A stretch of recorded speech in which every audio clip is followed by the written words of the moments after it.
All right, folks. Hey, if I look a little bit sweaty, that's because I am. I just got back from the gym. I'm in a hotel room. I'm at a reliability and maintenance conference on a little bit of a break here. Thought I'd pump some iron.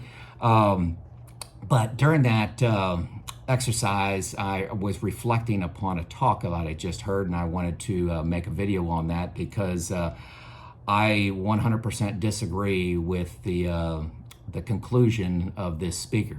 Hey, the speaker's got their own experience, you know, and probably has a lot of successes. I have my own experience and a lot of successes that I'll put up against anybody's as far as quick, dramatic, sustainable, scalable results, okay? So the topic was putting together kits for jobs to be executed. You know, a kit is, like if you're going to change out a pump, a kit is, the pump, okay? That's what most people define the kit as. You have the new pump out of the storeroom in a box, in a tub, or on a skid, or whatever you're using for your kits, okay? So that's how most people define it. This person recommended the storeroom is the best practice because they keep they keep all the inventory there. They keep it, they do the maintenance on it, turn any shafts, do things like that. They keep it clean, keep it secure. And then when the planner puts in a work order, pulls that out, it comes in the form of a kit out to be in a job that's executed. Okay, what can go wrong with that? Okay, anybody that's been in the field, okay, anybody that's been a mechanic, anybody that's been a supervisor, anybody that's done chalk circle observation, which means watching jobs be executed, knows there's 100 things that can go wrong with that scenario. One, the storeroom technician, great people. They don't know what a pump's supposed to look like, okay? That pump could be the wrong one. That pump could be the exact right model and serial number, but still be different than the one that is coming out in the field. It could have a different footprint, could have a different bolt pattern, could have a different shaft on it, could not have the keyway cut in it. I've seen all these things, by the way. It could be opposite hand, it could, I don't know if I said shaft diameter. All kinds of things can go wrong with that. So I think that's a horrible idea. Horrible. I'm not beating around the bush here. It's a horrible idea to have your storeroom people put together kits. Okay, let's contrast that with having your senior mechanic put together your mechanical jobs. Let's go back to this pump. So this person, the pump arrives, planner ordered a pump, comes out, arrives, this senior mechanic, say he's got 25 years, looks at this and says, is this right? Is this the one that I've installed myself 5 times over the last several years? Does it have the right footprint? I can go do a field check real quick. I can verify a few things, the right shaft diameter, its keyway cut in it, is the right center line, right bolt pattern, all those things. Then, if everything is perfect, let's assume everything's perfect, which it is most of the time, but I wouldn't get on a plane if they told me most of the time I'll get there. So most of the time it is correct. But then that kit or stager, and that's what I call this senior mechanic, a kit or stager, this person also adds the gasket material.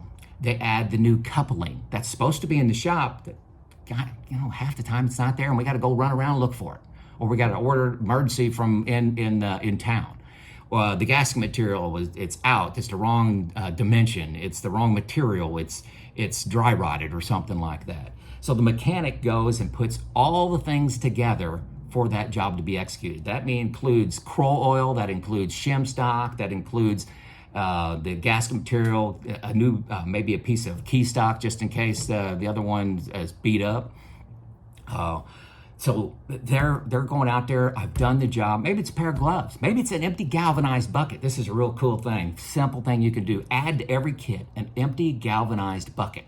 Okay, that way the mechanics tearing apart the equipment have a place to throw their small parts and don't lose them. Believe me, that'll save you hours. That's worth the price of this video right there, right? Empty bucket on a skid. So then that mechanic, they actually have a different shift schedule than the normal mechanics. Say normal mechanics are 7 to 3, 3 to 11, 11 to 7. So this mechanic, this kit or stager, works 5 to 1, okay? They come in 2 hours before everybody else.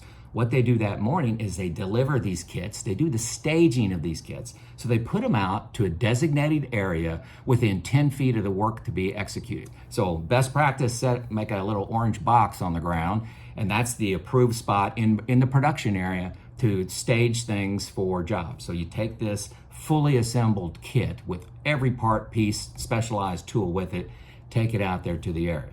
You also take the aerial lift, the welder, whatever is needed.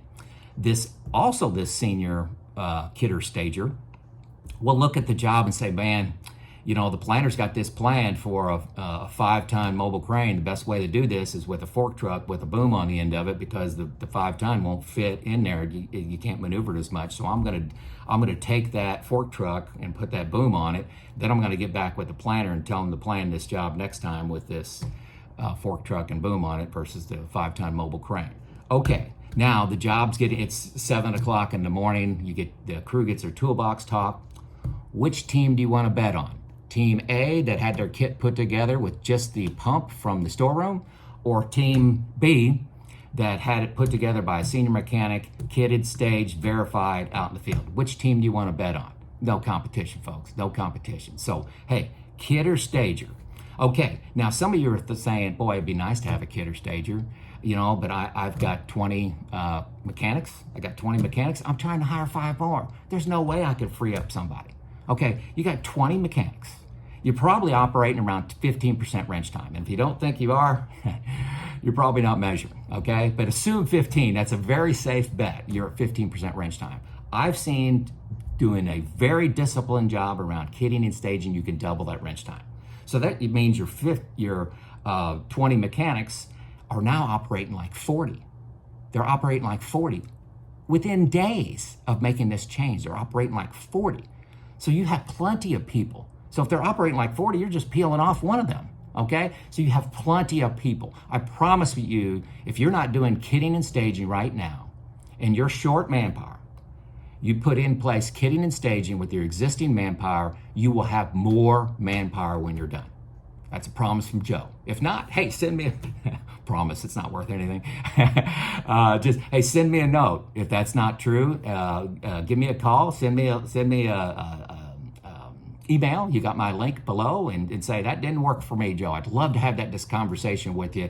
This is a powerful tool, folks. If you're short on manpower, the number one thing I would do is put a kit or stager in place to get that wrench time up and get the efficiency. You could do so many more jobs with a kit or stager, and it has nothing to do with the wrench time, has nothing to do with the work ethic of the employees. It's the system you gave them. It's the mission. You sent them out, find a coupling, find some gasket material, find some key stock, or hurry up and get that job done at the machine shop where they have to cut another keyway in there because it wasn't put in at the factory. All these things are reality, folks, that you can avoid with a kit or stager, okay? With a storeroom person putting together the kit, you're going to lose, okay? This is Joe out.